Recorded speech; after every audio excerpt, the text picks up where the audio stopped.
قرآن کا جو باتیں ہیں استعینوا بالصبر والصلاۃ، ہزاروں مرتبہ کی سنی ہوئی آیت ہے، وَإِنَّهَا لَكَبِيرَةٌ إِلَّا عَلَى الْخَاشِعِينَ۔ یہ آیت دو طرح سے سورہ بقرہ ہی میں استعینوا بالصبر والصلاۃ، ایک آیت کا اختتام ہے ان اللہ مع الصابرین، نماز اور صبر سے مدد حاصل کرو، یقین اللہ صبر کرنے والوں کے ساتھ۔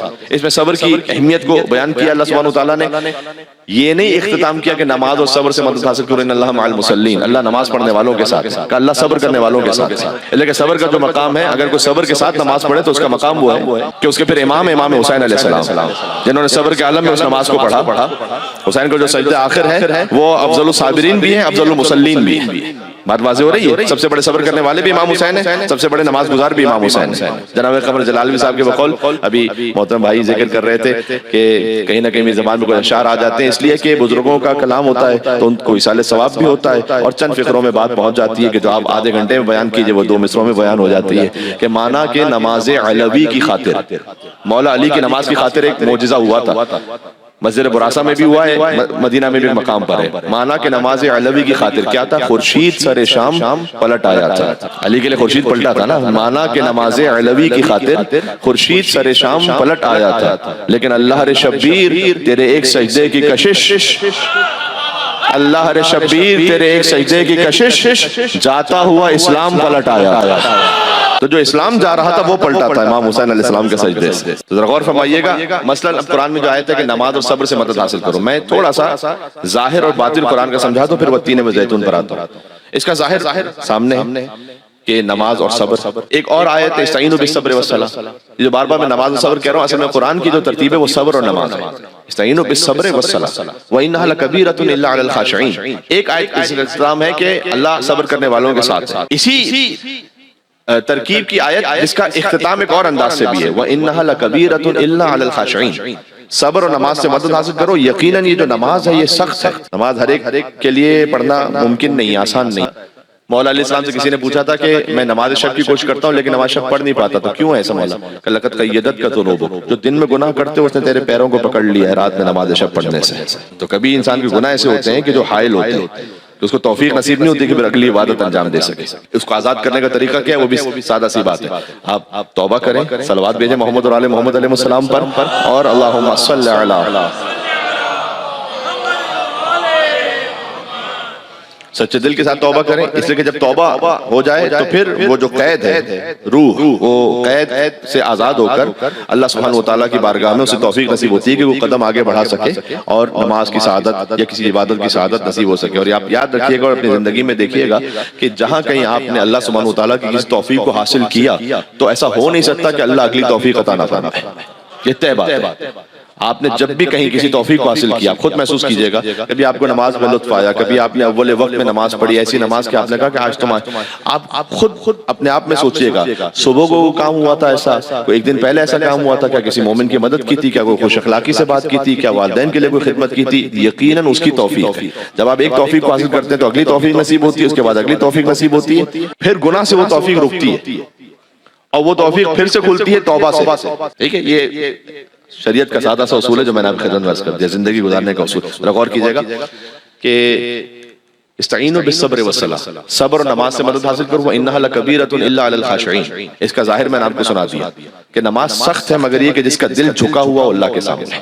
میں نے اس کے باطن کے لیے قال امیر المومنین چاہیے، خود مولا کائنات نے فرمایا ہے کہ اس آیت کا باطن یہ ہے کہ الصبر ہوا رسول اللہ، صبر سے مراد یہاں رسول اللہ ہے، رسول اللہ سے مدد حاصل کرو۔ والصلاۃ یا اقام و ولایتی، اور نماز کا مطلب ہے میری ولایت کو قائم کر دینا، کہ مدد حاصل کرو رسول اللہ سے اور علی بن ابی طالب کی ولایت سے۔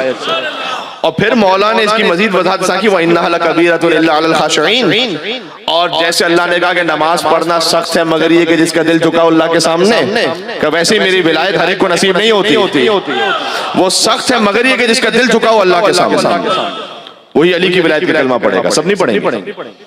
تو پھر مولا نے فرمایا کہ تم دیکھو کہ جو اپنے آپ کو مسلمان کہتے ہیں، محمد کو مان لینا آسان ہے، علی کو ماننا مشکل ہے، کیونکہ اللہ نے صبر کے لیے یہ نہیں کہا کہ صبر وہ نہیں کرے گا مگر یہ کہ جس کا دل اللہ کے سامنے جھکا ہو، نماز کے لیے کہا کہ نماز وہ نہیں پڑھے گا مگر یہ کہ جس کا دل اللہ کے سامنے جھکا ہو، کہ نماز سے مراد میری ولایت ہے۔ باتیں سمجھ میں آ گیا؟ 4 ہستیاں خالی ہیں قرآن میں کہ اللہ نے ان کے عمل کو اپنا عمل کہا ہے۔ ایک مصطفیٰ کے عمل کو اپنا عمل کہا، ابو طالب کے عمل کو اپنا عمل کہا، خدیجہ کے عمل کو اپنا عمل کہا، علی کے عمل کو اپنا عمل کہا۔ یہ کنکریاں آپ نے نہیں پھینکی ہے محمد صلی اللہ علیہ وسلم، یہ جو آپ نے پھینکا نا یہ ہم نے پھینکا۔ ما رمیت، آپ نے نہیں پھینکا، ولکن اللہ رمى، اللہ نے پھینکا۔ علم یجد کا یتیمن فآویٰ، ابو طالب علیہ السلام کے لئے کہا آپ یتیم تھے تو میں نے پالا، مصطفیٰ یتیم تھے میں نے پالا، اللہ نے تو ڈائریکٹ آگے پالا نہیں، پالا تو ابو طالب علیہ السلام نے۔ کیسے عطا کیا؟ عمران نے تھا احمد مختار کو پالا، سرکار نے پھر حیدر کرار کو پالا۔ پاکیزہ رزق پر بات ہو رہی تھی، جب تک رزق پاکیزہ رکھو گے کرامت انسانی رہے گی، جب رزق پاکیزہ نہ رہا۔ اچھا اس کی ایک چھوٹی سی مثال دے دو، رزق پاکیزہ ہونے کا مطلب یہ نہیں خالی مولانا ہم تو شراب تھوڑی بیچ رہے ہیں، ہم سود تھوڑی کھا رہے ہیں کہ ہمارا رزق پاکیزہ نہ ہو۔ اچھا وراثت میں حق دیا تھا بھائی اور بہن کو، نہیں دیا تھا تو پھر رزق پاکیزہ نہیں رہا۔ بات سمجھ میں آ رہی ہے؟ فقط سور کا گوشت کھانا حرام نہیں ہے، حرام کے مال سے بکری کا گوشت کھانا بھی حرام ہے۔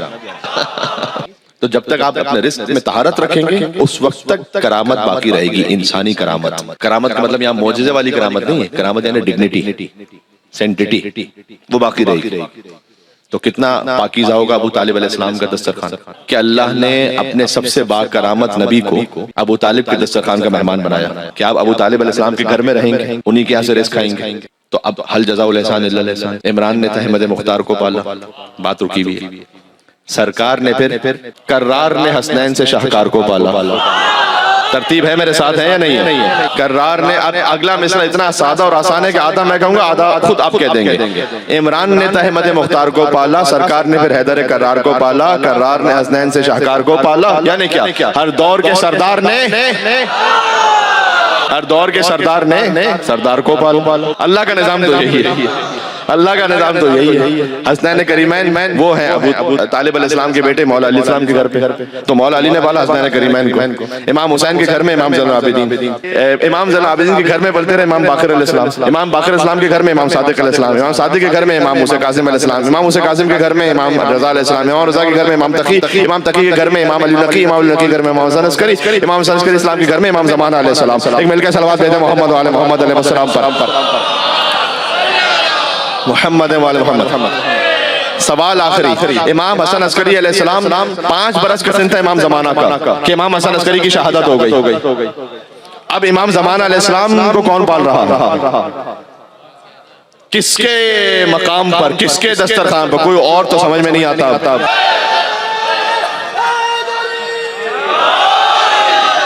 یہ بی بی خدیجہ کے دسترخوان کی تاثیر ہے، وہ پاکیزہ رزق اور مال نسلاً بعد نسلیں آتا رہا اور منتقل ہوتا رہا۔ عمران نے تھا احمد مختار کو پالا، سرکار نے پھر حیدر کرار کو پالا، کرار نے حسنین سے شاہکار کو پالا، ہر دور کے سردار نے۔ اللہ کا تو نظام یہی ہے۔ دیکھو ابو طالب علیہ السلام جب دنیا سے رخصت ہو گئے نا تو اللہ سبحانہ وتعالیٰ نے حکم دیا اپنے حبیب کو کہ وہ مکہ چھوڑ دیں، ہجرت کریں۔ یہ در حقیقت محسوس کر سکیں ابو طالب علیہ السلام کی وفات کے بعد اللہ کا اپنے حبیب کو مکہ چھوڑ دینے کا حکم دینا، یہ خاموش خراج عقیدت ہے ابو طالب علیہ السلام کو۔ یہ بات پہنچی، میں نے کیا عرض کیا؟ یعنی اللہ نے کہا کہ اے محمد آپ پر ابو طالب کے بعد کسی کا احسان لینا ہی نہیں چاہتے، کسی کا احسان نہیں لیں گے، صرف ابو طالب علیہ السلام کا احسان ہے، صرف خدیجہ کا احسان ہے، بس سلام اللہ علیہ۔ یہ دونوں ہستیاں دنیا سے چلی گئیں، عام الحزن قرار دیا کہ مکہ چھوڑ دیں، اب ہم مکہ آپ کے رہنے قابل، آپ مکہ چھوڑ دیں، لیکن مکہ میں آپ کے جو حمایتی و مددگار تھے وہ چلے گئے۔ اب ایک نصیر کو لے، سلطان النصیرہ، اسے اپنے بستر پر سلائیں، وہ بھی ابو طالب کا بیٹا سویا اور ہجرت کر جائے۔ تو عمران نے تھا احمد مختار کو پالا، سرکار نے پھر حیدر کرار کو پالا، حسنین کرار نے حسنین سے شاہکار کو پالا، ہر دور کے سردار نے سردار کو پالا۔ ایک پردہ توحید میں خود ڈھال رہا ہے، پردہ توحید میں خود ڈھال رہا ہے۔ مہدی کو حجابوں میں کون ہے خدا متعال کے علاوہ؟ سبحان اللہ۔ بات تمام ہو گئی، آپ غور فرمائیے، حتی بی بی خدیجہ الکبریٰ سلام اللہ علیہا کا ذکر امام زمانہ علیہ السلام تک جاری و ساری رہا، اس طرح سے کہ دعائے ندبہ، دعائے ندبہ میں مولا امام زمانہ کا تعارف ہے، یبن خدیجہ الغراء، اے فاطمہ کے بیٹے، اے مولا علی مرتضیٰ کے بیٹے، اے حسن حسین کی آل اور اولاد ان کے بیٹے فرزند، اور پھر کہا کہ یبن فاطمہ الزہرا و یبن خدیجہ الغراء، یہ معمولی بات نہیں ہے. حضرت خدیجہ سلام اللہ علیہ کا ذکر کہاں کہاں اہل بیت علیہ السلام نے یاد رکھا اپنی جدہ کو. امام حسین عاشور کے دن خطبہ دیں تو یاد رکھیں، کہیں کہ میں خدیجہ کا بیٹا ہوں، یہ امام حسین نے فرمایا. امام زین العابدین خطبہ دیں دربار شام میں، یاد رکھیں کہ میں خدیجہ کا بیٹا ہوں. امام زمانہ علیہ السلام دعائے ندبہ کہ میں خدیجہ کا بیٹا ہوں. سبحان اللہ، یہ احسان ہے بی بی خدیجہ کبریٰ سلام اللہ علیہ. اور اگر آپ کہیں پر بھی کوئی تنگ دستی محسوس کریں، ایک سادہ سا عمل کر لیجئے. اللہ سبحانہ وتعالیٰ نے حضور کی تنگ دستی کو دور کیا بی بی خدیجہ کے ذریعے سے، تو ہماری آپ کی مفلسی کیوں نہیں دور کرے گا بی بی خدیجہ کے ذریعے سے؟ آپ فقط ایک صلوات کی تصویر نکالیں، بی بی خدیجہ کو ہدیہ کریں.